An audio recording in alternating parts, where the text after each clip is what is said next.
And eto guys, yung mga dahilan kung bakit kayo pinag-iinitan, no? Kasi yung iba sa inyo guys, talagang super blessed kayo sa buhay at saka super successful, no?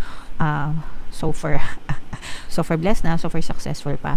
Ibig sabihin guys, nito nakakaangat-angat or makakaangat-angat kayo sa buhay nyo mga kapiksi. Kaya yung ibang tao naiinggit. Kaya nga sinasabi, di ba, pag inggit, pikit. Pero sa kanila yung applicable, hindi sa inyo guys, no? So, kaya sabi ko nga guys, diba, i-welcome nyo itong abundance na to guys, kasi talagang super blessed kayo mga kapiksi, no?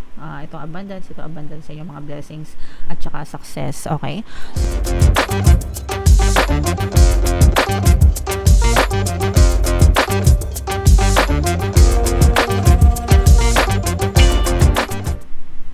Hello guys, hello Taurus, welcome back to Pinoy Pixie Tarot. Ang pamagat ng episode natin for tonight is third quarter kapalaran para ngayong July, August, September para sa Taurus, Sun, Moon, Rising, Sign, and Venus. So, unahin natin itong deck na to guys. Tingnan natin yung mga angel messages para sa inyo. By the way, mga kapiksi, sa mga naghahanap ng mga pampaswerte na lucky charms, lucky bracelet, may mga items na makikita kayo sa description box nitong video. Check nyo lang yung mga items doon guys. Pwede nyo rin i-check out kung gusto nyo. So, ito yung mga grabe, sobrang ganda ng messages para sa inyo. Taurus, no? Unang-una, we have abundance, mga kapiksi, no? Ito'y kasaganaan, pagpapala, guys, no? So, i-welcome nyo ito sa buhay nyo, mga kapiksi. For some of you, pwedeng nararanasan nyo na ito right now, guys, no? Kung hindi nyo pa nararanasan, i-expect nyo na dadating ito, guys. Dapat receptive kayo. Kung makikita nyo yung kamay nito, nito nasa image guys, ito yung nakasalo, nakaganon. Okay, so kapag nakaganon guys, ibig sabihin receptive, ready to receive, no? Handa sa pagtanggap. So dapat ganyan yung energy nyo guys, para talagang pumasok yung pagpapala sa buhay nyo. And para malagay kayo sa ganyang state, mga kapiksi, kailangan palagi kayo nagpapasalamat, appreciative sa mga blessings na dumadating sa inyo. So kahit gaano kaliit, kahit gaano kalaki guys, always nyong ipagpasalamat yung mga dumadating sa inyo. Okay? And don't stop, mga kapiksi, no? Huwag kayong titigil, huwag kayong susuko. Don't stop, don't give up sa mga pangarap nyo sa buhay guys. Just keep on going, just keep on persisting. Mag-focus lang kayo palagi sa mga desires nyo guys. Pag napapagod kayo, pwede kayong magpahinga, pero wag kayong susuko, mga kapiksi. Kasi pag sumuko kayo guys, game over na. Pero pag nagpahinga lang kayo, mag-recharge lang ulit kayo, mga kapiksi, no? Kasi hindi naman tayo palaging positive, di ba? Hindi naman tayo palaging may gana. May mga times na nababurnout din tayo, na-stress din tayo. And okay lang yan guys, dahil tao tayo, no? Pero pahinga lang ang katapat nun, mga kapiksi. Kapag nakapagpahinga kayo, nakapag-unwind kayo, magiging ma-okay na ulit kayo. So, tuloy-tuloy lang ulit guys, okay? Alright. And the situation will improve. Ito, napakagandang mensahe din sa inyo, mga kapiksi. Kaya nga sabi, diba, don't stop, kasi mag-i-improve din yung sitwasyon nyo. So tuloy-tuloy lang guys, persist lang, sikap at tiyaga sa buhay, and always focus dun sa mga desires kaysa sa mga problema, mga kapiksi. Palagi nyo tatandaan guys, whatever you focus on manifests. Kung ano yung fino-focus ng attention nyo, yung energy nyo nagpo-flow doon. So yun din yung nagmamanifest sa buhay nyo. So imbis na mag-focus kayo sa mga problema, mag-focus kayo sa mga solusyon, mag-focus kayo sa pagtanggap ng mga solusyon, and mag-i-improve din yung inyong pamumuhay, mga kapiksi. Alright?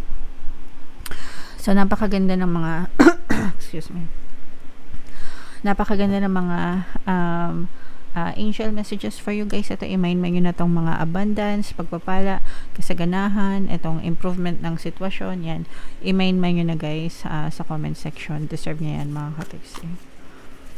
So tingnan natin guys yung ganap sa inyo ngayong third quarter. Shuffle ko to guys. Habang shuffle ko to, panoorin nyo muna yung video natin regarding sa ating paano mag-manifest ng abundance video course. Kapiksi, sawa ka na ba sa mga struggles at hirap sa buhay mo? Masipag ka ba at masikap sa buhay ngunit hindi ka pa rin umaasenso? Ilang beses ka na bang nag-attempt magnegosyo at mag-invest pero palagi ka pa rin nalulugi? Sa pagkakataon na ito ay maaaring may subconscious beliefs ka na nagiging balakid sa iyong pag-unlad at pagyaman. Introducing, paano mag-manifest ng abundance video course. Dito ay matututunan mong ma-overcome ang mga balakid mo para tuluyan ka ng umunlad, umasenso, sumagana, maging matagumpay, successful at maswerte sa iyong kabuhayan, pera, trabaho, negosyo sa lapi at kaperahan ng bonggang-bongga. Dali, mag-send na ng email sa pinoypixie@gmail.com at simulan na ang iyong pagyaman ngayon. Alright, so sa lahat ng gusto mag-avail ng course guys, naka-flash sa screen nyo. Una, meron tayong paano mag-manifest ng abundance video course. Meron din tayong paano mawala ang third party at magkaroon ng harmonious na relationship. And meron din tayong paano pabalikin si ex-revised breakup. So sa mga interesado guys, mag-send lang kayo ng email sa pinoypixie@gmail.com. Sa Taurus guys, kayo ay represent ng Queen of Pentacles sa ating spread mga kapiksi. Latag natin yung spread nyo guys. And again, sa mga naghahanap ng mga pampaswerte na lucky charms, lucky bracelet mga kapiksi, may mga items sa description box guys. Check nyo lang yon. Pwede nyo rin i-check out. And 3 beses tayo maglalatag ng spread guys. Isa for July, isa for August, isa for September. Anytime, sa loob ng third quarter, pwede nyo ma-experience to guys. Okay? So, meron ditong presence ng air sign, Aquarius, Gemini, Libra. For some of you, maaring may air element kayo sa inyong natal chart or you may be dealing with another air sign. Ito guys, merong negative dito guys. Ang nakikita natin na negative dito mga kapiksi is for some of you. Parang merong nanghihila sa'yo pababa, no? So, dead ma lang mga kapiksi. Parang merong mga taong naiinggit sa inyo guys. For some of you, siguro maganda. Hindi naman sila maiinggit sa inyo guys kung walang kainggit-inggit sa inyo. Okay, so unang-una, hindi nyo na problema yon kung naiinggit sila sa inyo, problema nila yon, di ba? Pero kailangan yung protektahan yung sarili nyo mga kapiksi kasi merong mga iba inggitero-inggitera na nananakit ng kapwa nila. And for some of you guys, maaring mabiktima kayo ng pananakit ng ibang tao, pambabash, o kaya yung panghihila sa baba. Parang hihilahin kayo pababa, ganyan. So, so kailangan nyo na lang ng konting ingat mga kapiksi and protektahan nyo yung sarili nyo para hindi kayo pag-initan ng ibang tao guys, okay? Alright, and eto guys yung mga dahilan kung bakit kayo pinag-iinitan, no? Kasi yung iba sa inyo guys talagang super blessed kayo sa buhay at saka super successful, no? Super blessed na, super successful pa. Ibig sabihin guys nito, nakakaangat-angat or makakaangat-angat kayo sa buhay nyo mga kapiksi. Kaya yung ibang tao naiinggit. Kaya nga sinasabi, di ba, pag inggit, piket. Pero sa kanila yun applicable, hindi sa inyo guys, no? So, kaya sabi ko nga guys, diba, i-welcome nyo itong abundance na to guys kasi talagang super blessed kayo mga kapiksi, no? Itong abundance sa inyo, mga blessings at saka success, okay? So again guys, i-mind nyo na yung abundance, pagpapala, kasaganaan, blessings at saka itong success. Maganda talaga yung takbo ng tagumpay at mga blessings sa buhay nyo. May mga opportunities pa na dadating sa inyo mga kapiksi. Ito yung iba sa inyo guys, para magsisimula kayo ng mga bagong opportunities, no?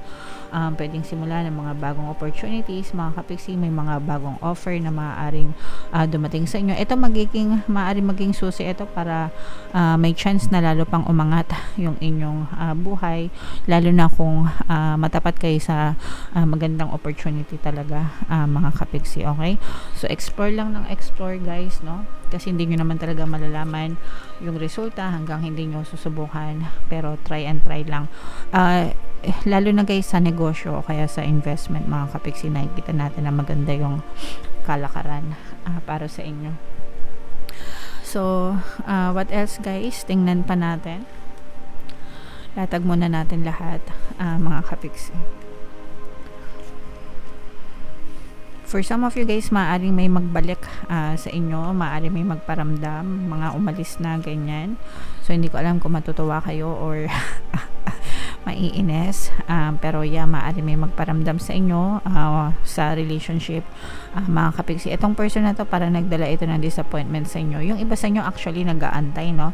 Earth sign energy, Capricorn, Taurus, Virgo. Actually yung iba sa inyo nag-aantay talaga sa pagbabalik nito mga kapiksi, and maaari itong magparamdam sa inyo ngayong third quarter. Yun nga lang, parang kapag nagparamdam siya sa iyo, parang hindi na kayo masyadong masaya na magparamdam siya guys. Meron talagang ganun, no? Guys, as in, may mga nababasa ko sa comment section, nagpaparamdam sa kanila mga ex nila pero hindi na sila masaya kaya hindi na nila nire-replyan. So yung iba sa inyo baka ganun din yung ma-experience nyo guys. may chance na mag-travel kayo mga kapiksi. This is more on like business travel mga kapiksi, no? Kasi parang bibigyan kayo ng chance ni universe para matuto. Parang masyado kayo, excuse me guys, sorry.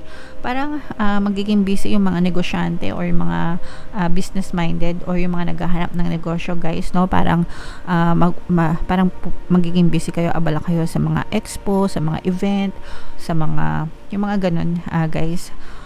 And makakatulong yan para lalo pa kayong matuto sa mga business nyo mga kapiksi. And yung iba sa inyo, nakikita rin natin na parang nag-enjoy lang kayo sa inyong kaperahan mga kapiksi, no?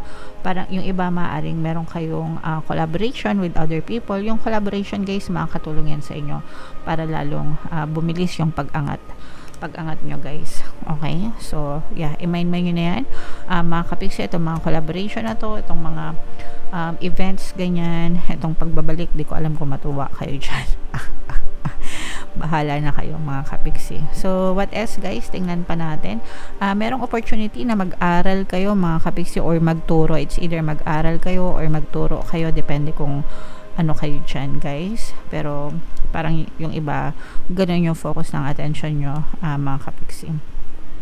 So, parang nagdadagdag kayo ng kaalaman, ng karunungan, guys. Again, para pa rin yan sa ano, no, pagkakakitaan nyo, mga kapiksi. Yung iba sa nyo, guys, parang nagpaplano kung paano nyo ma-achieve yung mga pangarap nyo sa buhay. And you're taking it slow, mga kapiksi. Parang slowly but surely, mga kapiksi, no, nahihit nyo yung, parang nandun kayo sa right path, sa tamang daan, para ma-achieve nyo yung mga pangarap nyo sa buhay. So, just take one step at a time, mga kapiksi. Dadating din talaga kayo.